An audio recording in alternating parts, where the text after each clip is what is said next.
Assalamualaikum warahmatullahi wabarakatuh. Okay, guys, we meet again today.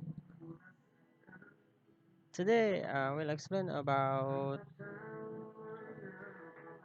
writing an application letter. Writing an application letter. As you know, when we want to applying a job, when we want to go to a factory to work there, we must send a letter. We must send a letter, like permission letter to the director to apply the job there. Nah, we call it application letter, atau dalam bahasa Indonesia adalah surat lamaran kerja. Beda dengan CV ya, curriculum vitae, it's different. Karena ini lamaran kerja itu yang biasanya di lembar pertama, in the first sheet of job application letter. Okay, let's start the slide. The first application letter, a letter that you write to a company or organization when you are applying for a job. Jadi sebuah surat yang kamu tulis pada sebuah perusahaan atau organisasi ketika kamu coba untuk melamar pekerjaan tersebut. Nggak mungkin dong kita tahu-tahu datang directly work there without permission to the owner or to the director. Kita pasti butuh sebuah surat atau lamaran pekerjaan. Nah, bagaimana sih membuat surat lamaran pekerjaan yang benar? How to create a good application letter agar bisa diterima, to be accepted by them. Jadi agar bisa diterima oleh mereka itu seperti apa sih ya karakternya?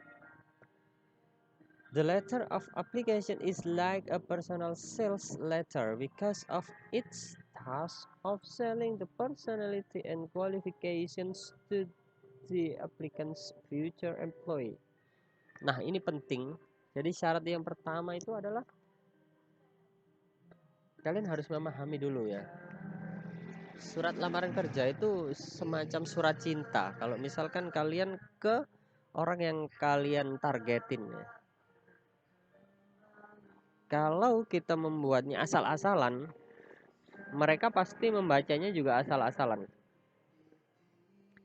Asal nulis, asal copy paste, mereka juga pasti nggak baca cuma punya kalian aja kan. Pasti mereka sebelumnya udah baca ribuan surat lamaran kerja.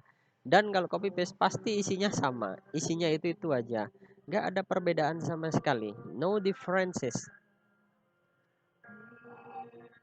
Mereka pasti bosan juga membacanya. Terus bagaimana dong? Nah, jadi selain kalian mengikuti aturan penulisan dengan benar, kalian juga harus tahu caranya menjual diri kalian itu seperti apa. Ya, itu sama dengan selling the personality and qualifications. Nah, menjual diri di sini maksudnya bukan apa ya? Bapak pengennya apa? Saya siap kok gitu. Bukan seperti itu ya, tapi perusahaan itu butuhnya apa? Posisinya apa? Marketing. Oke, kalian punya pengalaman marketing atau kalian pernah kuliah jurusan marketing. Nah, silakan apply. Terus di surat lamaran itu nanti tunjukkan keunggulan kalian itu apa. Itu ya. Nanti akan kita bahas berikutnya.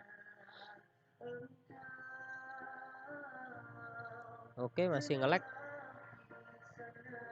Oh, ya ini. Purpose, tujuan. To secure an interview. Eventually to obtain a job. Nah, jadi tujuannya itu adalah untuk mengamankan sebuah interview. Interview itu otomatis akan dilaksanakan setelah HRD atau manajer atau director tertarik dengan application letter yang sudah kalian kirimkan atau yang sudah kalian buat. Kalau mereka nggak tertarik, biasa-biasa aja nih tulisannya, otomatis nggak akan ada interview. Ya kan, jadi otomatis kalian sudah gagal di awal. Eventually to obtain a job. Nah, jadi tentu saja ya untuk mendapatkan sebuah pekerjaan. Jadi dari awal harus baik, senjatanya juga harus benar. Nah, parts of application letter. Ini secara sistematisnya ini harus diikutin, soalnya rata-rata semua HRD yang ngurusi bagian ini atau human resource-nya itu pasti sudah paham ya dengan aturan-aturan pembuatan hal-hal seperti ini. Itu mereka sudah di luar kepala. Jadi kalau misalkan kalian miss satu saja, bisa jadi mereka oke lah, enggak masalah, yang penting kualifikasinya oke. Tapi apa salahnya kalau kita menuliskan dengan benar? Jadi biar nggak ada nilai minus di application letter kita gitu.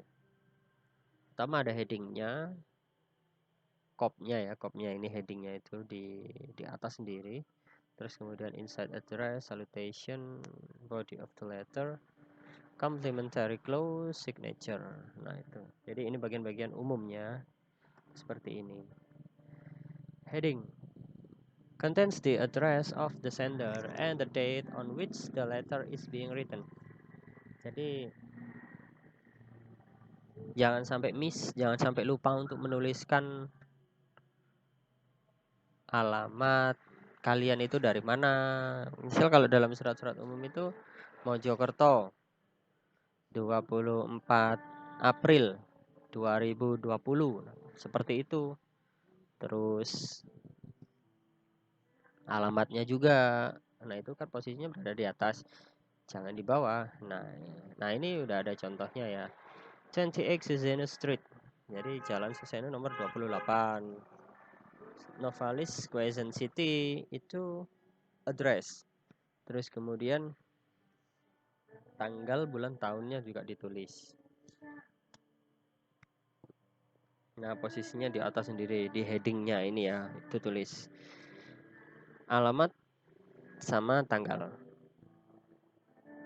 Inside address contains the name of the employer, his or her position, company's name, and the address of the company or organization. Contoh, Dr. John T. Villanueva, President, Dafu Company, 29 Taft Avenue, Manila. Jadi apa namanya? Ini pimpinan sama posisinya, nama perusahaannya, kemudian alamat perusahaan yang dituju. Biasanya kalau di budaya Indonesia itu dituliskan kepada yang terhormat Bapak atau Ibu Manager Human Research Development atau Manager HRD. Nah itu biasanya ditulis seperti itu kalau misalkan kita tidak tahu namanya. Tapi trik pertama itu kalau bisa kalian itu menuliskan namanya, meskipun kalian tidak tahu pasti apa ya. Terus saya tahunya dari mana, tidak tahu kalian gimana caranya untuk mencari namanya. Soalnya ini ibarat gini ya. Secara psikologis orang itu kalau ketemu dipanggil nama sama cuma dipanggil panggilan. Contoh kalian ketemu saya, Pak gitu, saya juga senyum. Ya, gitu kan. Tapi kalau kalian manggil saya atau menyapanya gini, Pak Ardian gitu, saya juga pasti akan lebih seneng lagi. Oh iya, saya pasti mikir kan, siapa nih? Dia kok tahu nama saya? Saya nggak tahu dia, pasti saya akan mencari-cari di absen dong, gitu kan. Oh ternyata anak ini kenal saya, otomatis pasti ada nilai plus. Nah sama dengan surat surat apa namanya, surat pengalaman kerja ini ya, applying job. Kalau bisa kalian cari, misal kalian ngelamar di Ajinomoto ya, surat ini kamu tujukan ke manajer HRD di sana. Lah manajer HRD-nya itu siapa? Kasih namanya, cari. Di internet pasti banyak, di webnya Ajinomoto atau di web perusahaan-perusahaan lain yang kalian pengen ngelamar di mana itu. Cari di web perusahaan tersebut namanya. Kalau nggak ketemu, nggak tahu. tanya karyawan di sana atau apa, cari informasi lah. Itu secara psikologis untuk mendapatkan kesan pertama. Ya, posisinya di sini di bawahnya heading. Kemudian salutation, an expression of greeting to the employer that comes immediately before the body of the letter. Sebuah ungkapan salam ya kepada, ya itu tadi yang kalian tuju tadi siapa. Kalau misalkan HRD berarti salamnya memang untuk HRD kan. Kalau manaj atau direkturnya, kalau berarti kalian menujunya ke direktur. Dear Dr. Villanueva. Nah, itu dear ya, kata dear, salam. Nah, di sini salutation. Body of the letter. It is in this part where you may convey all the message you want your reader to understand. Nah, jadi di sini kalian tuliskan. Kalian taunya lowongan kerja ini dari mana? Terus kemudian alasan kalian ingin melamar di perusahaan ini apa? Terus menuliskan kualifikasi kalian itu seperti apa? Apakah cocok dengan lowongan yang kalian lamar atau yang kalian inginkan, ataukah tidak cocok sama sekali? Kalau tidak cocok sama sekali, kebanyakan pasti akan tereliminasi. Tapi kalau misalkan sesuai, nah mereka pasti akan mikir-mikir apa ya? Surat lamaran kerja kalian itu pasti akan ditaruh di posisi yang oke, it is selected, ya, dipilih. Itu. Suggestions in making and organizing the body of the letter. Menurut Baraseros, a first paragraph attract the attention of the employer. Menarik perhatian. Menarik perhatian itu yang kalian tuju ya tadi ya, suratnya pekerjaannya yang kalian tuju. First sentence, the way the writer came to know of the job opening, from whom or from what publication, advertisement, or any source of information did you learn the job opening. Nah, seperti yang tadi saya katakan, jadi kalian tahunya lowongan tersebut itu dari mana, dari siapa. Kalau kalian tahu dari orang dalam perusahaan, kamu sebutkan namanya sama jabatannya, jangan lupa ya. Soalnya kadang itu pengaruh juga. Zaman sekarang nyari kerja kalau nggak ada orang dalam itu susah. Nah, syukur-syukur kalau kalian ada kenalan orang dalam itu oke. Meskipun orang dalam itu nggak berpengaruh sama sekali, cuma menunjukkan informasi dok. Oke, di sana ada lowongan, coba deh kamu ngelamar. Udah, tulis aja namanya. Orang itu kebetulan kerja di situ dan memiliki posisi ya, punya jabatan tinggi juga. Wah, malah lebih bagus. Gitu. Example, my past professor, Dr. Nora Garcia, has informed me of an opening in your company for an accounting major who is interested in managerial accounting. Nah, ini jadi contoh Dr. Nora Garcia itu memberikan informasi ada lowongan sebagai manajer accounting di perusahaan ini. Second sentence, the exact purpose of the writer. Jadi tujuan utama. I should like to be considered for this position. Ini contohnya, jadi kalian itu menunjukkan kalau kalian itu benar-benar tertarik, benar-benar cocok. Ya, nggak harus pakai kalimat ini, pakai kalimat lain juga bisa.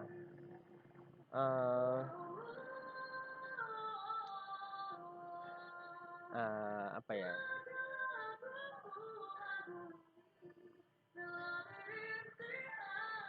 Saya cocok berada di posisi ini karena dulu saya pernah bekerja di perusahaan PT Ciwi Kimia sebagai manajer akunting juga. Nah, seperti itu contohnya ya, misal ya.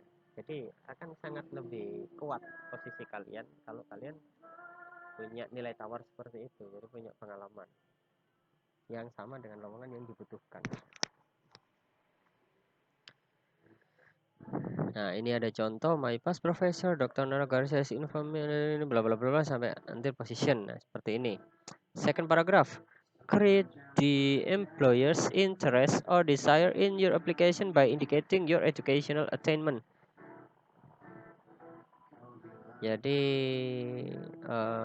ciptakan ketertarikan. Gimana caranya kalian mengolah bahasa agar karyawan perekrut ini itu tertarik dengan surat kalian, tertarik dengan tulisan kalian, dengan mengindikasikan menuliskan background pendidikan.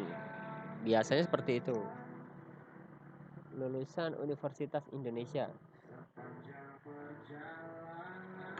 kampus ternama kan, pasti jadi nilai plus. I am a recent graduate of the University of Nova. Nah, misalnya diganti University of Indonesia gitu, wih pasti mereka akan mikir, oh kampus elit nih, pasti lulusannya juga elit. Belum tentu kan ya, belum tentu juga, nggak semua HRD berpikiran seperti itu. Pasti nanti akan ada tes-tes berikutnya untuk membuktikan seelit nama kampusnya atau tidak mahasiswa ini atau orang ini. Nah, gitu. Posisinya di sini ya, di paragraf 2. Third paragraph indicate your work experience and training sessions attended. Nah, ini pengalaman kerjanya dan training-training apa yang pernah kalian ikuti. Jadi dituliskan di paragraf ketiga. Kalian pernah mengikuti kursus pajak misalnya, kan masih sama kan, masih related dengan akunting contohnya. Tapi kalau misalkan pernah kursus masak, itu ya saya kira nggak perlu dituliskan, soalnya itu ndak related, nggak ada hubungannya sama lowongan yang ada gitu loh. Jadi nggak perlu dituliskan, jadi tuliskan yang sesuai aja. Nah, contohnya seperti ini. Fourth paragraph, personal attitudes, interests, qualities, activities towards the job. To have a chance to get into a higher phase of accounting, I plan to push through with my accounting training through a school program in the evening.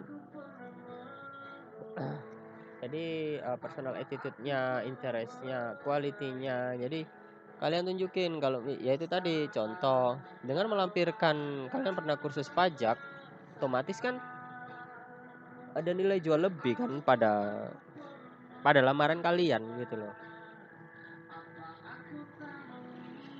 Fifth paragraph, to make the employer believe that you are the right person the company has been looking for. Okay, to make the employer believe that you are the right person the company has been looking for. Jadi untuk membuat perekrut itu percaya bahwa kamu itu orang yang tepat untuk pekerjaan yang mereka cari. Include my resume to give you a more detailed information about my qualification. Jadi ini dilampirkan atau diarahkan nanti itu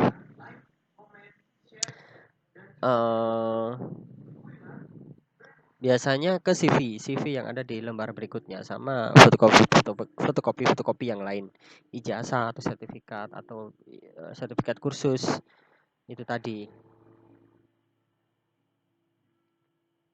Terus six paragraph, urge the employer to act on your application letter by requesting for an interview. May I have a personal interview? You can reach through this telephone number.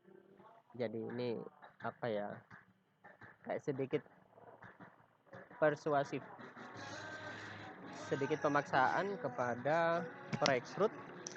Ini loh nomor HP saya kalau misalkan saya lolos interview. Nah itu, tapi biasanya kalau secara culture di Indonesia itu dituliskan di CV-nya nomor yang bisa dihubungi, atau di atas tadi yang di heading itu biasanya dia ada dikasih nomor HP juga kayak gitu. Complimentary clause, serve to end the message just as goodbye serve to end a conversation. Example, very truly yours. Ini kalau dalam bahasa Indonesia itu biasanya hormat kami, nama kalian gitu, atau hormat saya, nama kalian gitu biasanya. Ya, complimentary clause. Terus signature, contain the name and signature of the writer. Tanda tangan sama nama terang. Ya, tanda tangan sama nama terang. Oke, selesai. Thank you for following me today. I hope you can enjoy this material. And if you have any question, just send in my WhatsApp or you can message me in group. Thanks. Assalamualaikum warahmatullahi wabarakatuh.